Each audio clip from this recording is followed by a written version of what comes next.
जय महाराष्ट्र। मी राजीव कुकडे, महाराष्ट्र नवनिर्माण सेना जिल्हा उपाध्यक्ष।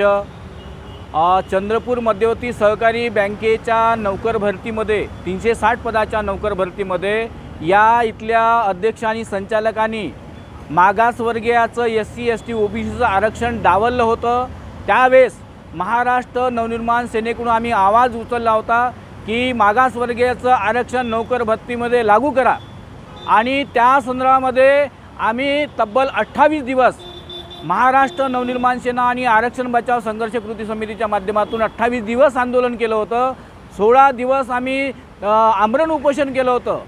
पण त्या संपूर्ण आंदोलनामध्ये चंद्रपूर जिल्ह्याच्या तथाकथित OBC संघटनांनी कुठलाही सहभाग घेतला नव्हता।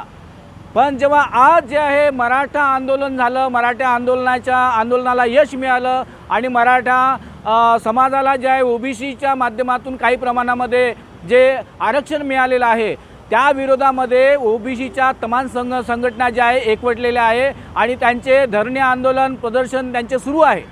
आमचं म्हणणं आहे की आम्ही आरक्षणासाठी लढलो तेव्हा हे तथाकथित जे OBC नेते गेले कुठे होते?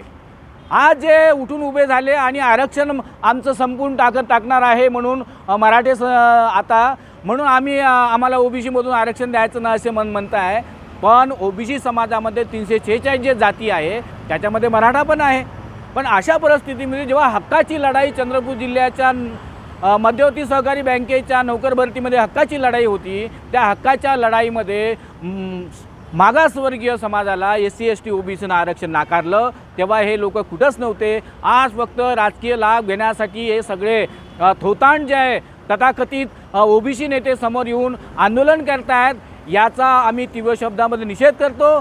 आणि हे जे सोंगडोंग करून ज्या पद्धतीचे येणाऱ्या निवडणुकामध्ये आपल्याला कुठेतरी लाभ मिळावा, आपलं कुठेतरी वजन वाढावं, यासाठी म्हणून जे नेते जे आहे OBC आंदोलनामध्ये आता समाविष्ट आहे त्या सर्व लोकांना जे आहे मी सांगू इच्छितो की आपण जे आहे या संपूर्ण OBC समाजाच्या विरोधामध्ये एक प्रकारचं षडयंत्र रचत आहे, त्यांची दिशाभूल करत आहे।